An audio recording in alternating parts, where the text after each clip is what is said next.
Hello friends, आज के इस वीडियो में हम बैंकिंग सेक्टर के बारे में बात करेंगे और साथ ही में यूज होने वाले टेक्निकल टर्म्स के बारे में भी बात करेंगे।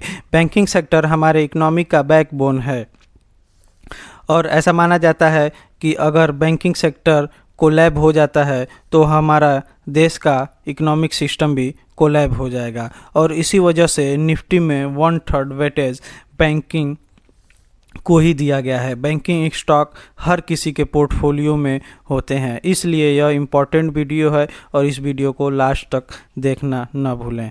बैंक लोन देने और लेने का काम करती है। बैंक फंड रेज करती है और लोन के थ्रू या पब्लिक डिपॉजिट के थ्रू, और उसी फंड को कस्टमर को लोन के तौर पर देती है।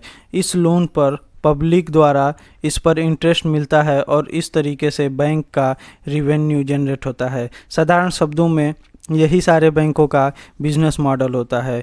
बैंक द्वारा housing loan, business loan, personal loan, vehicle loan जैसे लोन देती है जिस पर उसे इंटरेस्ट मिलता है। इसके अलावा बैंक इन्वेस्टमेंट करती है गवर्नमेंट सिक्योरिटी एंड कॉरपोरेट डेब्ट में, जिस पर बैंक इंटरेस्ट अर्न करती है।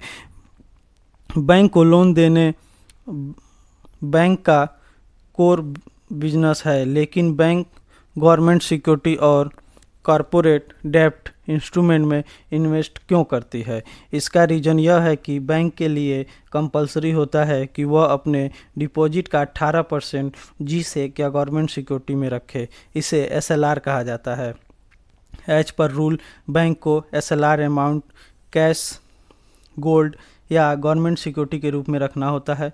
एसएलआर एट द मोमेंट 18% है और आरबीआई इसे ट्रिवली इकोनॉमिक कंडीशन के हिसाब से इसे रिवाइज करती रहती है। इसके अलावा एक और टर्म होता है CRR, cash reserve ratio. RBI के अनुसार बैंक का टोटल डिपॉजिट का कुछ परसेंट आरबीआई के पास रखना जरूरी होता है कैश के फॉर्म में, और इस डिपॉजिट का बैंक को कोई इंटरेस्ट नहीं मिलता है। एट द मोमेंट सीआरआर 3% है। सीएलआर के तरह सीआरआर को भी ट्रिवली इकोनॉमी कंडीशन के हिसाब से कम बेसी करती रहती है। बैंक के द्वारा डिस्ट्रीब्यूट किए गए लोन से मिलने वाले इंटरेस्ट और गवर्नमेंट सिक्योरिटी से मिलने वाले इंटरेस्ट से जो टोटल इनकम होता है उसे core interest income of bank कहा जाता है। इसके अलावा बैंक जो सर्विस प्रोवाइड करती है, जिस पर फीस चार्ज करती है, और उससे होने वाले इनकम को बैंक के अदर इनकम में नोट किया जाता है। दूसरी तरफ बैंक को फंड रेज करना पड़ता है ताकि पब्लिक में लोन डिस्ट्रीब्यूट किया जा सके।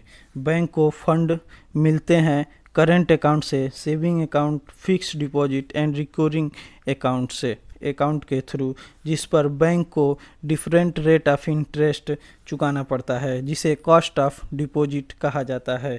करंट अकाउंट और सेविंग अकाउंट में डिपॉजिट अमाउंट को कासा कहा जाता है। करंट अकाउंट में डिपॉजिट अमाउंट पे कोई इंटरेस्ट नहीं देना होता है, वही सेविंग अकाउंट पे different bank 3 to 4% interest rate देती है। इसलिए बैंक को यह कासा अमाउंट काफ़ी लो इंटरेस्ट रेट पर मिल जाता है। इसलिए बैंक हमेशा कासा रेशियो को हाई रखने की कोशिश करती है ताकि उन्हें लो इंटरेस्ट रेट पर फंड मिल जाए। इसके अलावा बैंक आरबीआई तथा अन्य फिनेंशियल इंस्टीट्यूशन से फंड बोरो करती है। इस बोरोइंग पर जो बैंक को इंटरेस्ट चुकाना पड़ता है उसे कॉस्ट ऑफ बोरोइंग कहते हैं। इस प्रकार कॉस्ट ऑफ डिपॉजिट और कॉस्ट ऑफ बोरोइंग को कंबाइन करने पर इसे टोटल कॉस्ट ऑफ बोरोइंग कहा जाता है। आरबीआई जिस रेट ऑफ इंटरेस्ट पर बैंक को लेंड करती है उसे रेपो रेट कहते हैं। कई बार ऐसा होता है बैंक के पास फंड तो होता है लेकिन इन्वेस्टमेंट अपॉर्चुनिटी नहीं होता है। इस केस में बैंक अपने एक्सेस फंड को आरबीआई के पास जमा कर देता है और इस डिपॉजिट अमाउंट पर जो बैंक रेट ऑफ इंटरेस्ट देती है उसे रिवर्स रेपो रेट कहते हैं। इस टर्म के अलावा आपने बहुत बार सुना होगा कि नेट इंटरेस्ट इनकम में total interest income minus total interest expense bank ने जो भी लोन डिस्ट्रीब्यूट किया है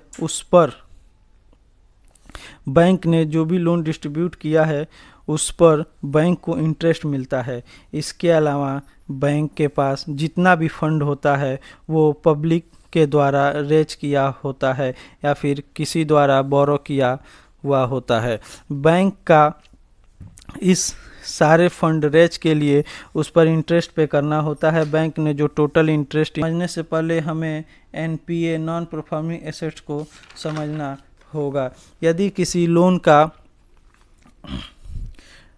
90 दिन तक कोई ईएमआई पे नहीं किया जाता है तो उसे एनपीए मान लिया जाता है। एनपीए जाता है 3 कैटेगरी में डिवाइड किया जाता है, जिसमें पहला है सब एसेट्स स्टैंडर्ड। जो एनपीए 12 मंथ या उससे कम समय तक एनपीए रहे उसे सब स्टैंडर्ड एसेट्स कहते हैं। जो 12 मंथ से ज़्यादा रहे उसे डाउटफुल एसेट्स कहते हैं। तीसरा एसेट्स लॉस एसेट है। कोई भी एनपीए लॉस एसेट तब होता है जब किसी इंटरनल तथा एक्सटर्नल बैंक अधिकारी द्वारा उसे लॉस एसेट्स घोषित ना कर दिया गया हो। अगर किसी लोन पर 90 डे तक ईएमआई पे नहीं किया जाता है उसे एनपीए मान लिया जाता है। बट लॉकडाउन के वक्त लोन को रिलीफ देने के लिए आरबीआई द्वारा लोन मोरेटोरियम लाया गया था। मोरेटोरियम कि लोन धारक को अपने ईएमआई को पे नहीं करना पड़ेगा। ईएमआई ने पे करने पर भी उसे एनपीए घोषित नहीं किया जाएगा। जब भी निजी लोन को एनपीए डिक्लेयर किया जाता है तो बैंक 2 तरीके का नुकसान होता है। इसे एक एग्जाम्पल से समझते हैं। मान लीजिए किसी बैंक ने किसी को लोन दिया है 100 करोड़ रुपए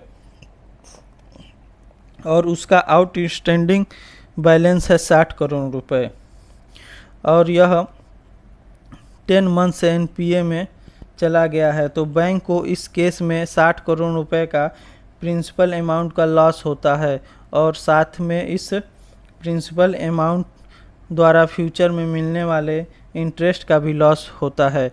एनपीए के वजह से हुए लॉस की भरपाई बैंक को कहीं ना कहीं से करना पड़ता है, क्योंकि अगर ज़्यादा बड़ा नुकसान लॉस हुआ तो डिपॉजिटर का भी पैसा डूब जाएगा।